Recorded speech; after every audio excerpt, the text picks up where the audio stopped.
welcome to Forbes India Pathbreakers with me, Neha Bothra.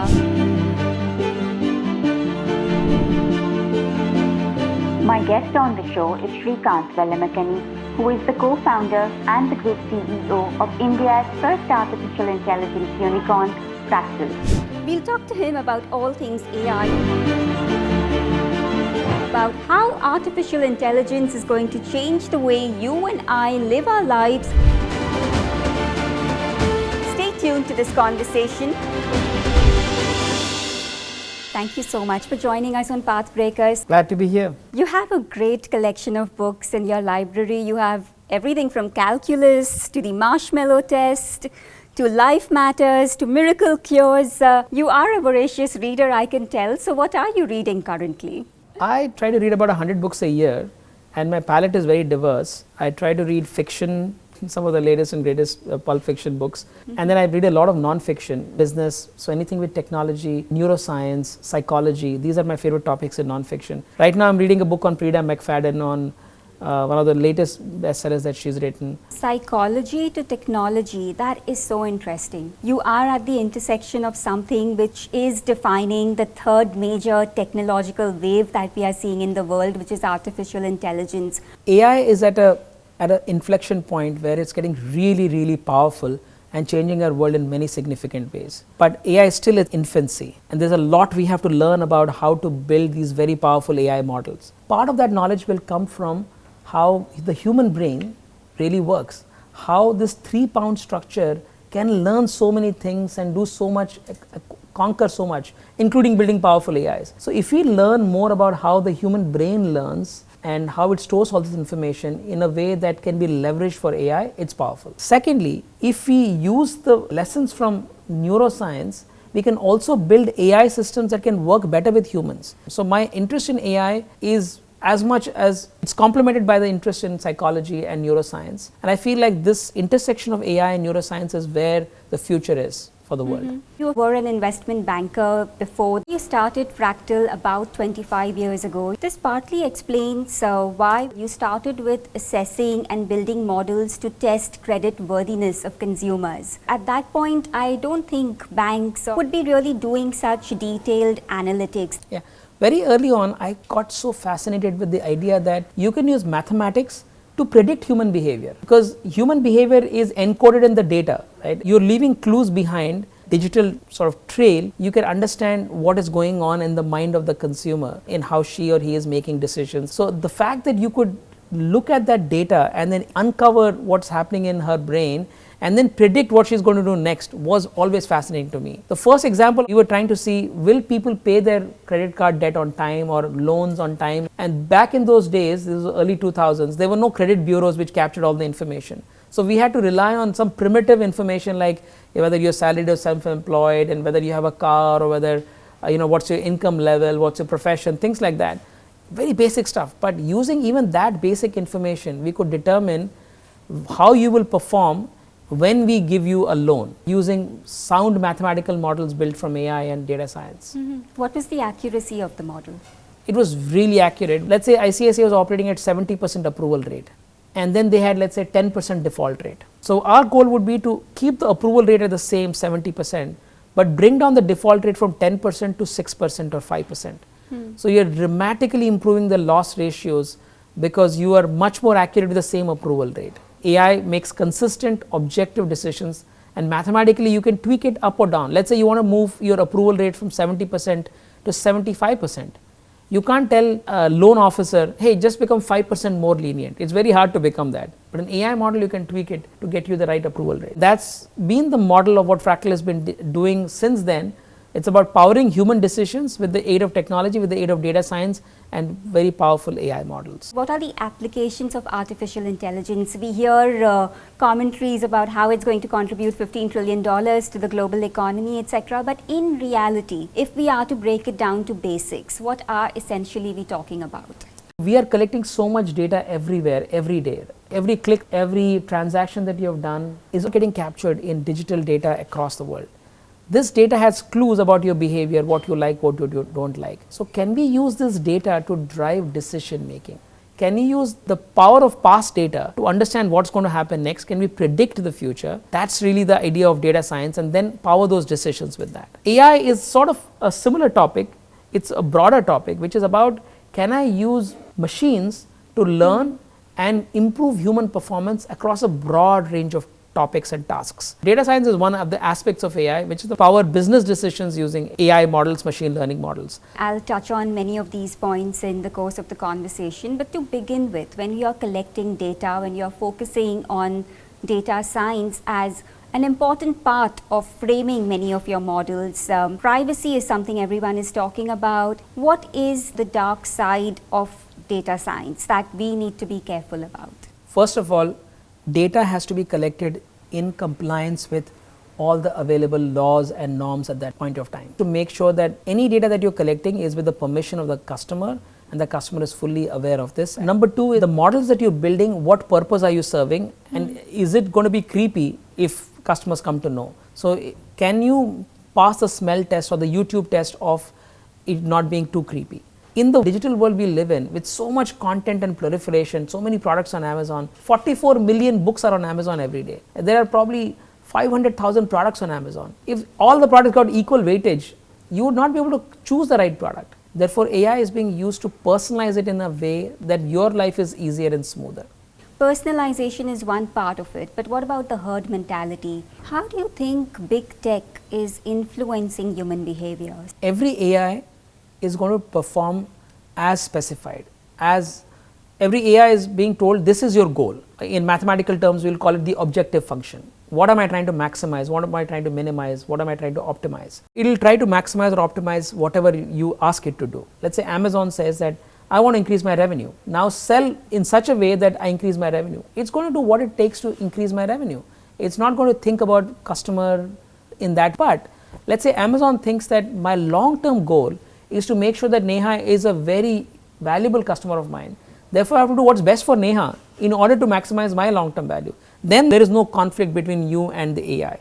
But in general, the AI system is built with a certain objective in mind. It's not necessarily your welfare. For example, Netflix might be interested in making sure that you watch so much of Netflix that it affects your sleep. That is not necessarily your best interest, because you want to sleep more so that you're healthier. So we will eventually have AIs that work for us. Right now, businesses are using AI in order to maximize their good. You want to have your own AI which is fighting this and making sure that it is doing what's best for me. And that is where the eventual equilibrium will lie. Now at Fractal, over the past 25 years, you've had a ringside view of how companies think, how they want to meet their objectives, how, based on your interactions with many of the companies, has the requirement altered, and how have you responded to it with your offerings? When we started Fractal, AI was at absolute nascent stage. So most companies in the world were not using sophisticated AI models. But we knew that there is a need to power decisions, and companies were still making lots and lots of decisions. So what we brought into them was basic analytics, basic predictive models to enable decision making. And the data sets were small, less than 1 million rows most of the time. The data was mostly structured data, but there was a lot of power in that data. So that was the very early days of Fractal.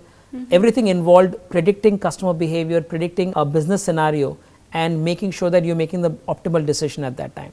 Now that's not gone away.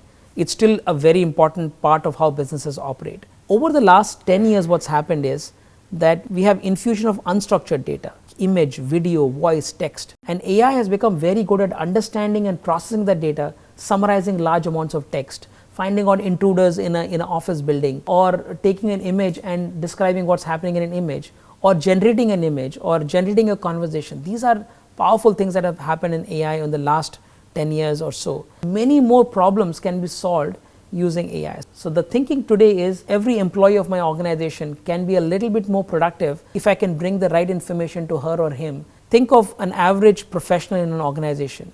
She or he is spending 25 to 35% of their time in searching for information. What if I can automate a lot? I am making some basic business decisions that are completely gut driven. What if I can supplement the gut with some objective predictive models? So that's how it's moving. It's all about augmenting and automating human decisions in such a way that I can improve my performance. Earlier it was the realm of the very big companies. Now everyone is using it. So every company, big, large and small and medium, is using AI now in a very significant way. So that's the change I've seen in the last 25 years. How have budget allocations changed? I think overall companies should spend roughly 3 to 4% of their revenue on technology. Roughly half of that should now be spent on making humans smarter and using AI to do so. Now if I go back 10, 20 years, this is probably a much less. But today my recipe would be companies should spend roughly half the technology spends in making humans smarter and not on the traditional technologies like SAP or implement things like that. So that's really how the spends have shifted or are shifting. It's not exactly happened, but it's going to happen in the next 5 to 10 years. Are Indian companies on that bandwagon too? Yes, Indian companies do see the light. Traditionally what's true for Indian companies is that labor has always been cheaper for India and capital has always been expensive. You do R&D, these are all capital intensive activities. Now labor is getting more and more expensive every year. And capital is getting cheaper and cheaper in India too. And AI is getting more powerful, so you don't have to spend that much capital in generating returns. So the trade-off between, let's say, US and Western world versus India, where US and Western world was always doing capital intensive labor light activities, India is moving towards that direction too. It doesn't mean that humans don't have jobs to do. It will reimagine and many more jobs will come. But I think every company, including Indian companies, are moving towards more capital and more AI driven workforce than just a labor intensive workforce. I think in the last 1 year since ChatGPT was launched, never before have we seen so much hype and fear that a year down the line there are several jobs that may not even exist. Yes, those risks are there. Think of industrial revolution. In the 1750s we started getting these textile mills, and these textile mills were doing a pretty good job, augmenting and automating stuff that human beings are otherwise doing, weaving with hand. So many of the people resisted that. Unfortunately, they couldn't stop it. In some ways, fortunately, because we wouldn't have the industrial revolution if that was stopped. But at that time, many people lost jobs and may have had career limiting outcomes, and it took probably 15, 20, 30 years for the next generation to benefit from this technology. It's not that jobs went away, many more jobs got created. So nature of jobs will change. Fundamentally, now human beings who adopt this new technology and think of new ways of working with this technology will continue to be very relevant in future. But whenever this happens, there is a segment of population and there's a period There's in time. some sort of a churn that happens. Think of a 50-year-old truck driver, let's say doing long haul routes in the US from East Coast to West Coast, and these big trucks may earn as much as $100,000 a year. It's a pretty decent job. Now you can have these autonomous trucks which are doing this completely without any human intervention. So those careers are at risk. So that is one of the big dangers. Dislocation risk is quite real and it might have implications. Second is AI is a powerful technology which can be misused. We can talk about this for the next many hours, that AI can be used to do bad things. And whenever a powerful technology comes in, the bad actors are going to act faster than the good actors. So there are already deep fakes and election manipulation and all kinds of things. And now AI has to get better in order to stop it. One place that happened was in spam. Our experience of using emails is that spam hasn't really gone up a lot because the spam filters have gotten very smart. How do you think a country like India is managing this transition? India, as you pointed out, is a labor intensive country. Demographic dividend is something we talk about a lot. We are proud about it. We are hopeful it will help us achieve that ambitious growth target that we have set for us. But meanwhile, when you look at the education system, you look at the education crisis unfolding in India, how do you see all this fitting in together with the overarching vision of sustainable, equitable growth? AI is getting better and is fundamentally reducing the need for human labor, at least as of today. So that is a risk for India. So how can India solve for that? This AI wave is not going to go away. So we have to embrace it and we have to retrain our workforce in order to leverage this and then reimagine all the new things that will come up in the world. So if I was the government of India, yes, I would be cautiously optimistic. My caution will be that I have this huge workforce that is coming up. I have to train this workforce in order to leverage this technology. The good news here is we have the talent, the raw talent we have. If we can shape this talent to ride the AI wave, I think we could come out very strong.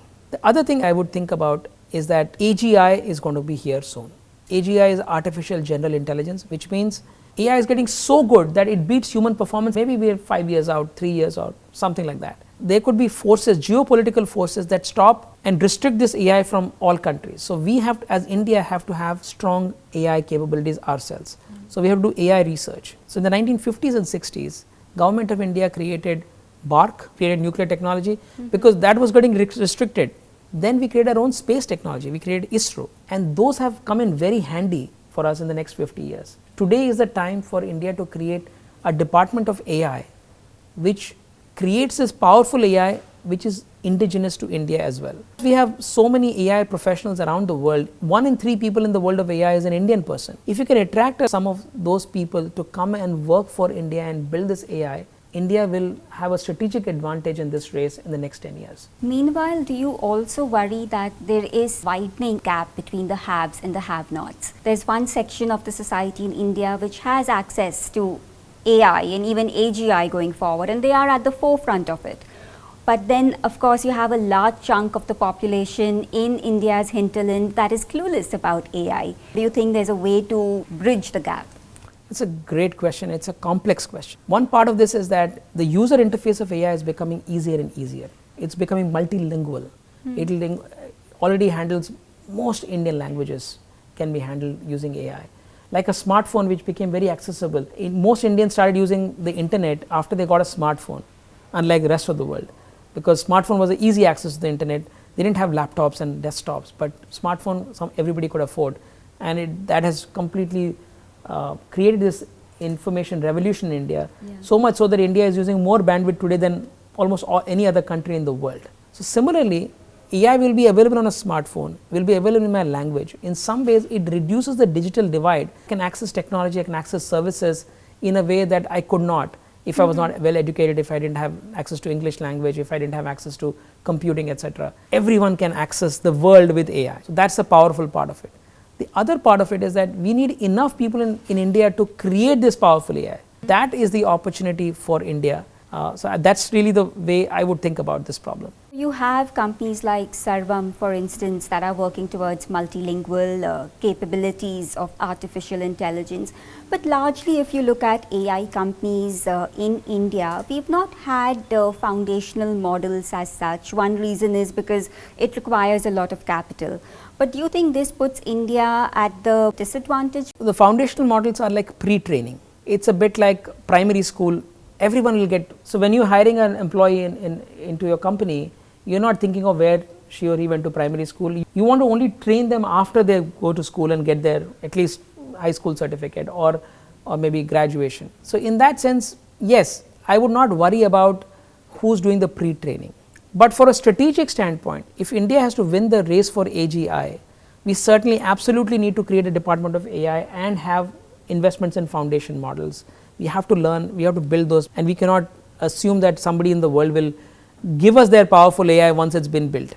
Once AI becomes extremely powerful, we still are relatively primitive in the world of AI. We are probably 3-4 years out from extraordinarily powerful AI.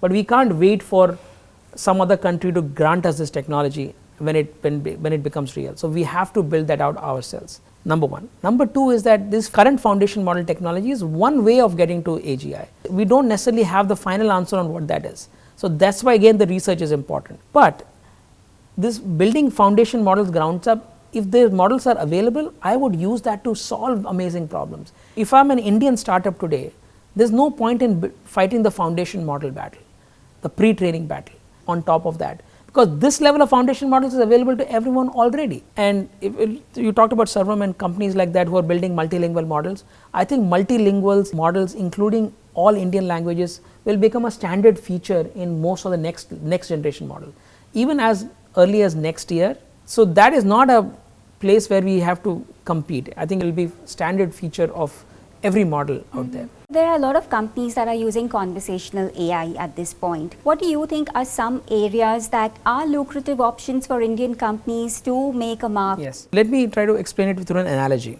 There are a million different ways in which electricity is being used. We are not even realizing. Our smartphones electricity, our microphones have electricity. Everything has electricity coursing through it. And it has spawned these entire sort of revolution, computing revolution, information revolution, industrial revolution have all been accelerated by electricity. AI is like that. It's a general purpose horizontal technology. it can be used to solve every problem. Now, foundation models are like the substations or power stations of this new technology. So, today you do not think about whether you are getting your power from Reliance Power or Tata Power or some other power company, right. It is high quality power. You do not think about that. You pay them whatever 6 rupees or 10 rupees a unit or whatever that is, and that is it, you are done. So, foundation models are like that. But all the action shifted to, after electricity became common, microwave ovens, refrigerators, televisions, smartphones, computers, all these new products got created. So, foundation models give you that. Now, you have to imagine what problems to solve. So, everything can be reimagined. So, you think of a use case like this. Think of a decision that you are powering. You can create a whole company that is based on this kind of an idea, and you can raise hundreds of millions of dollars and build those applications. India has very powerful needs. Think healthcare. Our Prime Minister said, we will have a TB Mukt Bharat. What is the plan for that? I need to make sure that everyone in India is screened for tuberculosis. I do not have enough doctors to do that. So, Fractal has a business called cure.ai, which can screen the entire population, look at X-ray, find out if they have tuberculosis and put them on a drug therapy. So, think of a problem and then you will have powerful AI to power that. For example, education. I do not have enough number of teachers in this country. Can I make sure that every kid in our country has access to a YouTube based education system that is fully personalized to them in their own native language, that I can produce the best workforce, including vocational workforce. I can build the best carpenter, I can build the best plumber, but also the best data scientists and the best AI engineers and the best designers and the best architects. How can I produce that through AI? So, it is limited to your imagination, otherwise it is unlimited in terms of what we can accomplish. So, there are these kinds of companies that will get created, and India can create those kinds of things for the population 1.4 billion that we have. So, imagination is the only constraint? Yes. It can be misused as well? Yes. So, how do you regulate something like this, which has no traceability? It is a very powerful technology. With great power comes great responsibility. So, 95% of the companies are honest. They don't want to violate anything, they don't want to do that. So, these companies can use a framework of responsible AI. Now, responsible AI has multiple principles, like it has to be transparent, it has to be explainable, it has to be fair, it has to meet the newspaper test. So, that is one way in which you can solve for 95% of the companies. Then for the 5% of the companies that could be evil or could be using it for fraud and other kinds of, any regulation also won't help there. You have to have enforcement mechanism, you have to have ways to catch it. So, you have to create mechanisms by which you can prevent it from happening, preventing data leak, data theft. Now, once AI becomes very powerful, we also need strong regulations to make sure that it is not used in some situations. For example, do you want to use AI in cloning? Do you want to use AI in genetic modifications which could be in nefarious reasons, or for autonomous weapons? There are areas and sectors where you might have to regulate how AI is used or not used. So, there is a scope for regulation, but it is for extreme users, and for the large corporate world, you have to create a set of responsible AI frameworks that they can self-administer to themselves. See, if you try to regulate everything in AI, it becomes an impossible problem to solve, because everything and every product and service will have AI in it. So, you want to use the regulation for the extreme use cases. For the day-to-day, it should be more self-regulation. That is the combination I would go for. If you remember, Indian government announced last year that before you launch any AI product, it has to be certified. Then they quickly talked it back because it was an unsustainable thing. There is no mechanism. India does not have the workforce to be able to do that. Every product will get delayed by 2 years. No, I understand your point. You are saying that innovation should not be stifled with regulation. But at the same time, there is also this fear that regulatory measures are 2 steps behind what's happening. There's a huge catch up to do as well. So, that is one big area of concern. Yes, I think India has been reasonably good at regulation. It has struck a balance between, let's say, the completely free for all that may be happening in the US and a very restrictive Europe, right? Having said that, I think there is scope. Before the very powerful AI comes in, we have to create regulation around that. One of those could be AI safety in the way it is designed. Think of it as a big red button that you should push and should be able to stop any AI from escaping the lab. You have to have this kind of AI certification that if it crosses a certain level of powerfulness, it has to have safety features baked into it from the grounds up, and it has to be certified before it is launched. These kinds of regulations may be useful, and you may need them 2 years from now, but if you do not start today, you will not be ready 2 years from now. This outcome that you spoke about, pressing a red button, it's straight out of a science fiction movie. Yes. You think that is a possibility 2 years down the line? It is possible, absolutely possible, because AI is getting so much better every day that it is possible that we have unintended bad outcomes can happen. One of the thought experiments that Nick Bostrom suggested in 2014 is that, let's say you are asking AI to do something really good, for example, reduce carbon emissions. You tell AI, please reduce carbon emissions. But as it's reducing carbon emissions, it comes with a plan. These human beings, pesky human beings, they are the ones who contribute to carbon emissions. Let's kill them all. It's actually thinking, I want to maximize my goal, which is reducing carbon emissions. But you're not fully specified how to solve that problem, in the process doing something very stupid. So you always have these risks that uncontrolled AI could do something catastrophic. And therefore, these safety mechanisms have to be built into the AI right from grounds up, especially when AI becomes very powerful. Is the AI as powerful today? The opinions differ. It may not be that powerful, but we are very close to extraordinarily powerful AI, and that's why it's important. This reminds me of something that the founder and CEO of OpenAI said, that AI will most probably lead to the end of the world, but great companies will be built meanwhile. Is that what you're alluding to? I am not a pessimist, I'm an optimist. I'm a huge techno optimist. I think we'll figure out the solutions. There will be some dangers, like nuclear weapons. We came up with a very nice way, because of mutually assured destruction, the world has been free of nuclear weapons for the last 80 years. So I think we will have a similar way of cooperating. Like the International Atomic Energy Association, we have to create some global body that takes stock of the extraordinarily powerful AI, and before it escapes the lab or it becomes too powerful for that we can't stop it, we have to have those mechanisms in place. Yes, people have been trying to get various international bodies to talk to each other. It hasn't happened necessarily because there is a lot of self-interest and nobody wants to stifle innovation. But it is time for us to come together and at least regulate for what might be required in 2027 or 2028. So largely when you interact with people at the forefront, scientists at the forefront of the AI wave in other countries, what's the thinking? Because just look at OpenAI. OpenAI recently announced a potential shift to a for-profit structure. Do you think this is indicative of perhaps a change in mission for many of the AI companies? And is this something that concerns you? Yes. AI can create an enormous profit pool. It is tempting. If you have very powerful AI, you could capture a large fraction of the world's GDP into your country or your company, etc. Therefore, it is tempting, and power corrupts, right? So that is why we have to make sure that there is regulation for exactly this reason. So there are two camps here. One camp says keep everything open, because that's the way we will know where the state of the art is. And if you keep it closed, somebody will create a very powerful AI and then will start to control the world. So that's their method. The other camp says that if you open it up, bad actors will use it and will continue to build from there and make it even worse. And therefore you should not open. My own preference is to be more open right now. I think by having transparency and openness in these models, we will know what the state of the art is. When is the time to start worrying? My sense is that OpenAI still feels that they are doing it for the betterment of the world. What they are saying is that, okay, we will create hundreds of trillions of dollars of value. Let us keep a couple of trillion in the process. They want some of the profit motive as well. So that's really how they are trying to play it. I don't think fundamentally their motivation is only profit. What about governments? You alluded to the concentration of power and not wanting to share AGI when it reaches a certain level of sophistication. How do you look at that? It is a very important... Because there are geopolitical ramifications. Yes, there are huge geopolitical ramifications, and the world is not exactly a nice place right now. There's so many wars taking place. So it is one of the things that definitely keeps me awake at night. And a politician running one country may have a very strong incentive to do everything, to get all the winnings for themselves. In the process, it could destabilize the world, it could create big risks. So that is why global cooperation is so important.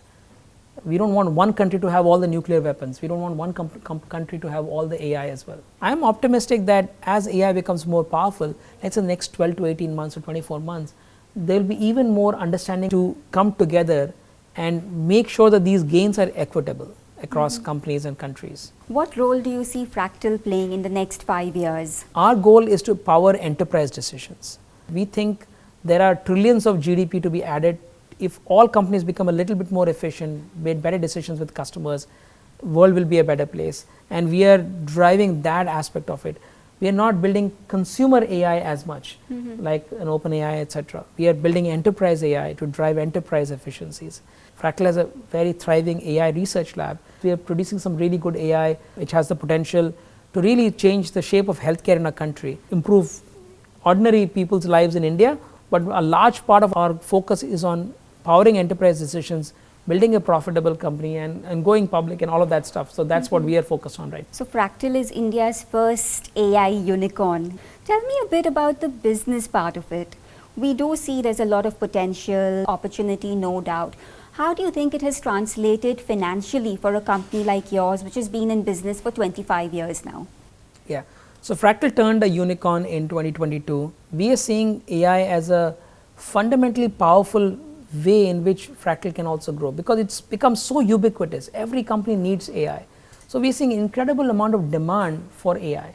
And Fractal has built this over the years, and we have 5,000 trained data scientists and AI engineers who can solve these kinds of problems. We feel that we have created this industry in our country over the last 25 years. We feel responsible that now in this powerful AI, we have to grow, build a thriving AI ecosystem in our country, and not just Fractal, but thousands of AI companies should come in India and really make India a better place and drive world GDP. But it's also one of the costliest businesses to run. Look at the amount you need to deploy for research. And do you feel that the returns coming on those investments are exciting in a frame of, say, about 2 to 5 years? While it is expensive to build a research team, it's expensive to hire people, it's expensive to run the compute for AI models, but fundamentally the value creation is significantly higher. So Fractal, focusing on enterprise use cases and helping big companies solve AI problems and decision problems, is a very profitable. Now there are companies in AI like OpenAI and others which are building these grounds up foundation models where the computation costs are huge. So yes. OpenAI might do 3 billion of revenue and have 5 billion of losses. So yes, there is a arms race going on in AI where these companies could be making losses for a substantial period of time. But Fractal is not one of those companies. Fractal is solving some very immediate real world problems for big companies, driving billions of dollars of impact for them, and is able to earn millions, hundreds of millions of dollars of revenue in the process in a very profitable way. For the first 12 years of Fractal, we never raised any capital. It has always been profitable. And AI can be extraordinarily profitable. But Fractal was not always profitable. I think the last couple of fiscal years, there have been losses to the tune of 200 crores, etc. FY24 also there was a loss. So it's fundamentally is a profitable company. When you do some of these calculations, then the net profit number, it's also because we issue a lot of stock to our employees. Okay. And these have to be a line item in the P&L, and it's called ESOP charges, which actually reduce the profitability. Secondly, we have a few subsidiaries like Cure.ai, which is growing very rapidly but still makes losses. So when we have to consolidate those losses into our P&L. You have acquired about 8 odd companies. We've made 10 acquisitions so far. Most of these companies were quite small. And the way we did these acquisitions was to make sure that we bring in a new capability. So they have all been very interesting. If I look back, would I do all the acquisitions? I probably would do 3 or 4 out of the 10. That's the usual success rate with acquisitions. Okay. 70 to 90% of acquisitions do not create shareholder value. Is it because strategic goals aren't aligned? It's hard. Acquisitions are hard. Cultural integration is hard. If the founders lose the inspiration or the motivation, you acquired a company. Sometimes you have a certain plan in mind that it doesn't play out exactly as you thought it will play out. Sometimes market situations change. So there are various reasons why acquisitions don't add shareholder value, and sometimes acquisitions are about ego. Somebody says, oh, I can buy this company, I have money, and they end up buying the companies. Thankfully, we have been very disciplined on acquisitions. We made 10 acquisitions, but they have all been small, and we have learned a lot in the process. How do you look at the future growth for Fractal? What will be the key levers that you will use? There are fundamental opportunities ahead of us. AI is exploding. If we do not grow by 30-35% for the foreseeable future, we are probably underachieving our potential. So that's how I feel. Across various kinds of organizations, there are use cases that are coming up every day. AI is becoming more powerful. Many problems that were not solvable earlier are now solvable with AI. So Fractal is in the center of all of this. We've taken 25 years to get here. Now is our time to capitalize on this and really serve the whole world with AI. And that's really what we want to do. We think there are enormous growth paths. we can add new industries, we can add new countries, and we can solve new kinds of problems, we can build new products. All of these are now beginning to happen within Fractal. You are also looking to do an IPO very soon. $500 million is what you are looking to raise. You are targeting a valuation of $3.5 billion. Tell us a bit more about that plan and why are you considering to list on the Indian exchanges? We are an India holdco company, born and raised in India as a company. So we would, if and when we become public, we would be an Indian public company. You are saying if and when? When. I thought it's more a question of when. It's not an if, that's true.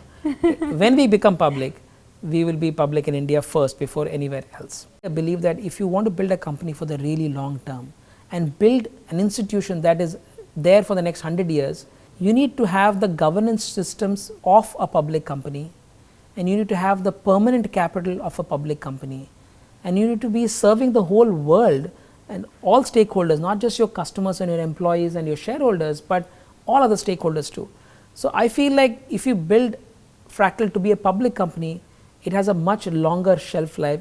So my goal with Fractal is to build a company that will be here for the next 100 years, not just a company that makes a ton of money in the next 3 years and I want to go and retire in the Bahamas. I want to work for this company for as long as I am alive. So DRHP you will file by December then? I think I can safely say that we have a strong desire and intent to be public, but beyond that, we don't have any specific timelines at this point of time. Tell me a bit about the Fractal journey in brief in terms of the learnings after 25 years. You started as a group of 5 co-founders and now you are 2. Tell me a bit about what you learned in terms of personal relationships, building relationships. That forms the heart and core of how we build on many of our successes. How has that shaped your journey as the CEO of Fractal? Firstly, I never wanted to be an entrepreneur. Entrepreneurship happened by accident, and there were 2 assumptions underlying that decision. One was I didn't have capital to start a business, and 2, my father always told me that there is no such thing as an honest businessman, it's an oxymoron. And when I saw India developing and seeing companies like Infosys and TFC Bank, ethical companies being created which were part of New India, I felt like, no, you can be an entrepreneur and build a great business. And that's when I decided to become an entrepreneur. Started with 5 other co-founders. One of them left in the first year. And by 2007, 2 more left. And there was a conflict. A big lesson for me was that my ego was one of the reasons why this happened. And I realized as an entrepreneur, you have to cut your ego to size at any scale. You need to learn humility. So I learned humility, building relationships.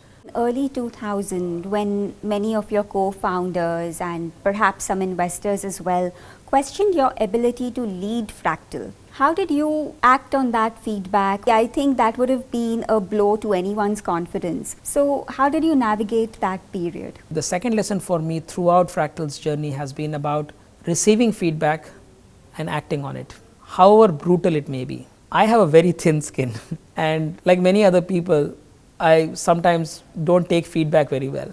The one advantage I do have is that I ruminate on that feedback. I hate it. I may even react somewhat unpleasantly when I receive feedback. I may defend myself, but I act on that feedback. So the incident you are referring to happened in about 2010 or so.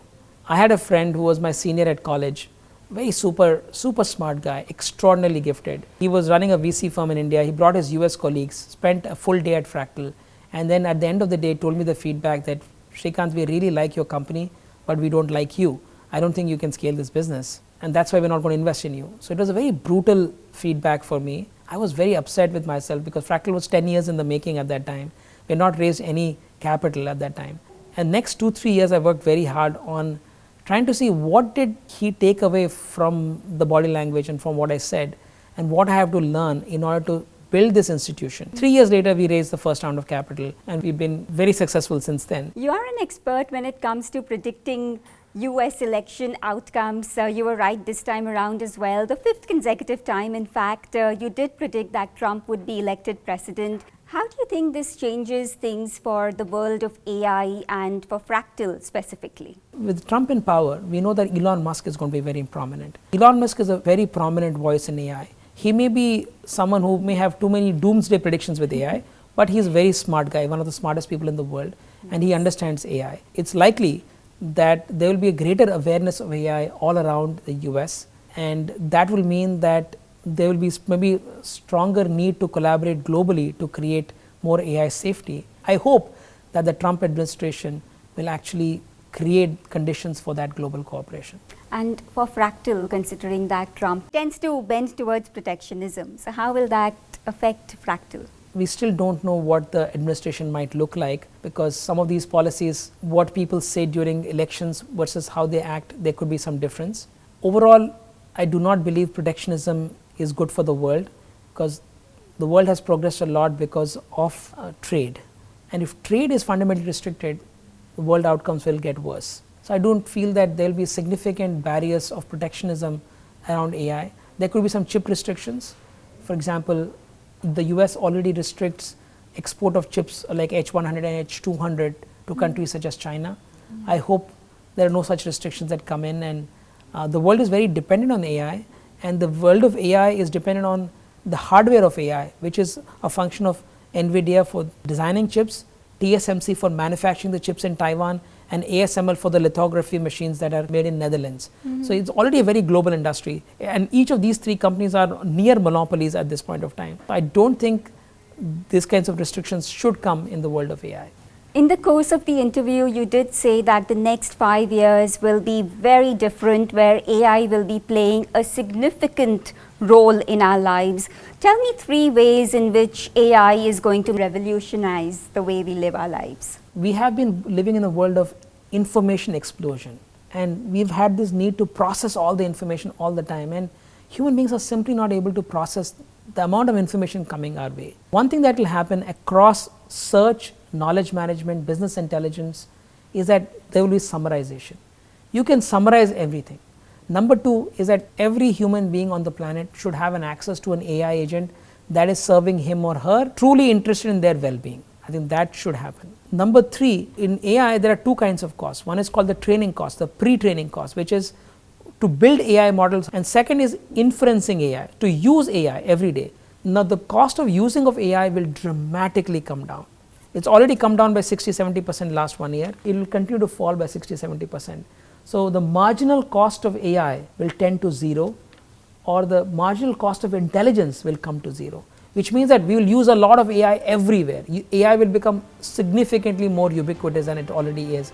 It's already a part of many things, but it will become part of everything in the next few years. So those are 3 you asked me, I gave you 3 predictions. On that note, we'll wrap this conversation. It's been so interesting, so many valuable insights you've shared with us. Thank you so much for your time. Thank you, Neha. It's been wonderful.